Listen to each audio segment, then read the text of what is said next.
ನಮಸ್ಕಾರ ಸ್ನೇಹಿತರೆ, ಪ್ರತಿಯೊಬ್ಬರ ಮನೆಯಲ್ಲೂ ಕೂಡ ಇವತ್ತು ಫ್ರಿಡ್ಜ್ ಅನ್ನೋದು ಇದ್ದೇ ಇದೆ.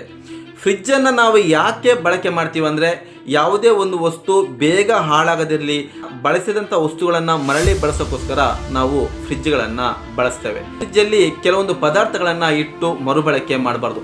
ಯಾವ್ಯಾವ ಪದಾರ್ಥಗಳನ್ನು ಇಟ್ಟು ಮರುಬಳಕೆ ಮಾಡಬಾರ್ದು, ಆ ಪದಾರ್ಥಗಳನ್ನು ಇಟ್ಟು ಮರುಬಳಕೆ ಮಾಡೋದ್ರಿಂದ ಯಾವೆಲ್ಲ ರೋಗಗಳು ಬರುತ್ತೆ ಅನ್ನೋದನ್ನು ಈ ವಿಡಿಯೋದಲ್ಲಿ ತಿಳಿಸ್ಕೊಡ್ತೀನಿ. ವಿಡಿಯೋವನ್ನು ಪೂರ್ತಿಯಾಗಿ ನೋಡಿ ಸ್ನೇಹಿತರೆ. ಮಾರ್ಕೆಟಿಂದ ನಾವು ನಮಗೆ ಬೇಕಾದಂಥ ವಸ್ತುಗಳನ್ನು ತರ್ತೇವೆ. ಅದರ ಜೊತೆಗೆ ಬೆಳ್ಳುಳ್ಳಿ ಆಗಿರ್ಬೋದು, ಈರುಳ್ಳಿ ಆಗಿರ್ಬೋದು, ಶುಂಠಿ ಆಗಿರ್ಬೋದು, ಇವುಗಳನ್ನ ತರ್ತೇವೆ.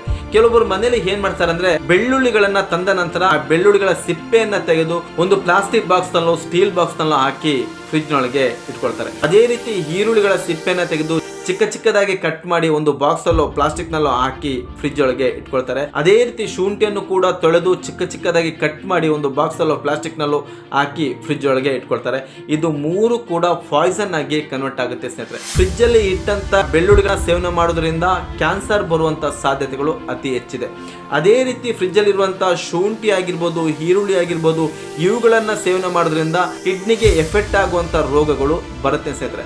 ಅದರ ಜೊತೆಗೆ ಅನೇಕ ಜನರು ಮನೆಯಲ್ಲಿ ದೋಸೆಗೆ, ಇಡ್ಲಿಗಂಟ ಹಿಟ್ಟುಗಳನ್ನ ತಯಾರಿಸ್ತಾರೆ. ಆ ಹಿಟ್ಟುಗಳನ್ನ ತಯಾರಿಸಿದ ನಂತರ ಒಂದು ಬಾರಿ ಆ ಹಿಟ್ಟನ್ನ ಬಳಸಿ ಮತ್ತೆ ಉಳಿದಂತ ಹಿಟ್ಟನ್ನ ಫ್ರಿಡ್ಜ್ ಒಳಗೆ ಇಟ್ಕೊಳ್ತಾರೆ. ಮತ್ತೆ ಉಳಿದಂತ ಹಿಟ್ಟನ್ನ ಫ್ರಿಡ್ಜ್ ಒಳಗೆ ಇಟ್ಟು ಮರುದಿವಸ ಆ ಫ್ರಿಡ್ಜ್ ಇಂದ ಆ ಹಿಟ್ಟನ್ನ ತೆಗೆದು ದೋಸೆ ಮಾಡಿ ಅದನ್ನ ಸೇವನೆ ಮಾಡ್ತಾರೆ.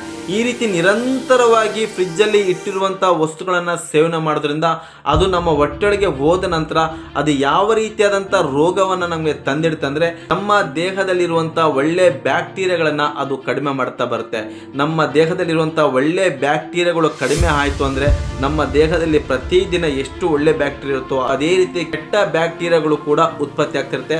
ಆ ಕೆಟ್ಟ ಬ್ಯಾಕ್ಟೀರಿಯಾಗಳನ್ನ ಕೊಲ್ಲುವುದು ನಮ್ಮ ದೇಹದಲ್ಲಿರುವಂತಹ ಒಳ್ಳೆ ಬ್ಯಾಕ್ಟೀರಿಯಾಗಳು. ನಮ್ಮ ದೇಹದಲ್ಲಿರುವಂತಹ ಒಳ್ಳೆ ಬ್ಯಾಕ್ಟೀರಿಯಾಗಳು ಕಡಿಮೆ ಆಗ್ತಾ ಹೋದಂತೆ ಕೆಟ್ಟ ಬ್ಯಾಕ್ಟೀರಿಯಾ ಹೆಚ್ಚಾಗ್ತಾ ಹೋಗುತ್ತೆ. ಅದರ ನಂತರ ಅನೇಕ ಅನಾರೋಗ್ಯಗಳು ಬರಕ್ಕೆ ನಾವೇ ದಾರಿ ಮಾಡಿಕೊಟ್ಟಂತೆ ಆಗುತ್ತೆ ಸ್ನೇಹಿತರೆ. ಅದರ ಜೊತೆಗೆ ಅನ್ನ ಉಳಿದಿರುತ್ತೆ. ಆ ಉಳಿದಂತಹ ಅನ್ನವನ್ನ ಫ್ರಿಡ್ಜ್ ಅಲ್ಲಿ ಇಟ್ಟು ಮರು ದಿವಸ ಆ ಅನ್ನವನ್ನ ಬಿಸಿ ಮಾಡಿ ನಾವು ಸೇವನೆ ಮಾಡ್ತೀವಿ. ಈ ರೀತಿ ನಿರಂತರವಾಗಿ ಇಂತಹ ಆಹಾರಗಳನ್ನೇ ಸೇವನೆ ಮಾಡ್ತಾ ಬರುವುದರಿಂದ ರೋಗಗಳು ತನ್ನಷ್ಟಕ್ಕೆ ತಾನೇ ಬರಕ್ಕೆ ಪ್ರಾರಂಭ ಆಗುತ್ತೆ ಸ್ನೇಹಿತರೆ.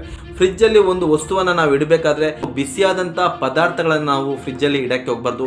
ಆ ಬಿಸಿ ಎಲ್ಲ ತಣ್ಣಗಾದ ನಂತರ ಆ ಪದಾರ್ಥಗಳನ್ನ ನಾವು ಫ್ರಿಡ್ಜ್ ಅಲ್ಲಿ ಇಡಬಹುದು.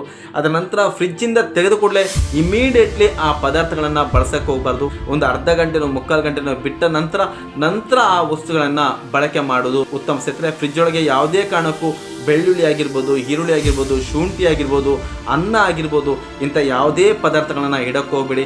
ಇದೆಲ್ಲ ನಮ್ಮ ಆರೋಗ್ಯಕ್ಕೆ ಹಾನಿಕಾರವನ್ನು ಉಂಟು ಮಾಡುತ್ತೆ. ಆರೋಗ್ಯವೇ ಭಾಗ್ಯ ಅಂತ ಹೇಳ್ತಾ ವಿಡಿಯೋವನ್ನು ಪೂರ್ತಿ ನೋಡಿದಂಥ ಸಮಸ್ತ ಕನ್ನಡಿಗರಿಗೆ ಧನ್ಯವಾದಗಳನ್ನು ಸಲ್ಲಿಸುತ್ತಾ ಇಂಥ ಅನೇಕ ಉತ್ತಮವಾದಂಥ ವಿಚಾರಗಳನ್ನು ಈ ಚಾನಲ್ ಮೂಲಕ ತಿಳಿಸ್ತಾ ಬರ್ತೀನಿ.